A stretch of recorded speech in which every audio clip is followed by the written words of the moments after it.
me the story of Jesus. Write on my heart every word. How many of you like bread? Bread is amazing.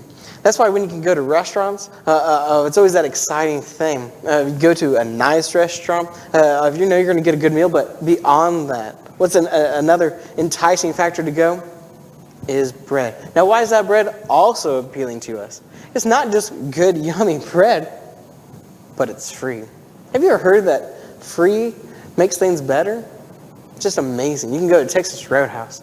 Oh, I love the rolls at Texas Roadhouse. It's just amazing. That, again, half the reason for going. Forget the other food that's offered, but of going and getting that free Texas Roadhouse roll. What about Olive Garden? Have you ever been there and gotten their free breadsticks? Amazing. Again, it's part of the experience. It's a part of the enjoyment. We enjoy those things.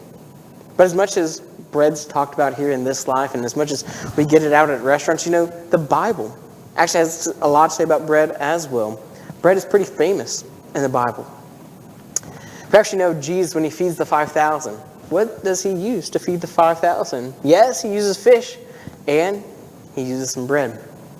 Not only does he use bread in that instance, but we see in the Lord's Supper there when he establishes that. And it had been a full Passover meal, but yet when it comes down to the Lord's Supper, there are two things that he uses and implements.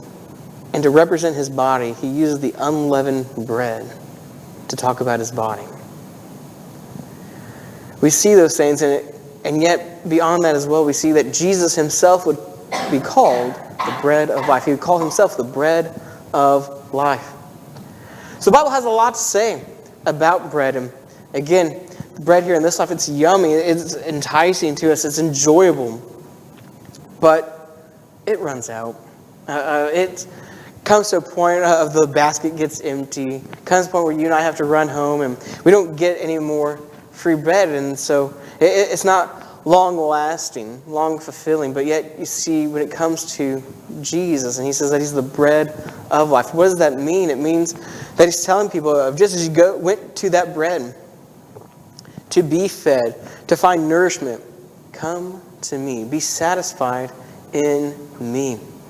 See, when Jesus talks about this, he not only says to come to me for nourishment in those things, but he says, yet if you will come unto me, you will never hunger again. Now, he's not talking physically, for we know those who he fed that day still were after him. We know the disciples, though they were followers of him, yet they still would eat daily. So he's not talking about a physical thing, but if they would, and they weren't to physically eat Jesus, but to understand him being the bread of life spiritually, and if they were to partake, and if they were to be in a relationship with him, they would, in the soul, they would be satisfied. And so it is to bring some comfort to people, feeling empty, those who have felt lost, those people who need help. And Jesus says, come unto me. I am the bread of life. I will sustain you. I will fulfill you. That's really encouraging. Really encouraging. So again, maybe you can relate. Maybe you've been to Texas Roadhouse. And maybe you, like me, you enjoy those rolls. Maybe the basket's just for you. Maybe you've gone to Olive Garden. Maybe you've had their breadsticks. And maybe that's the best part of going for you.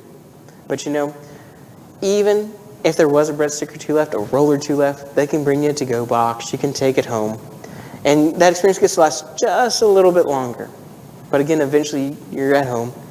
You enjoy it. And it's gone. It's no longer there. It can no longer satisfy. It can no longer sustain you.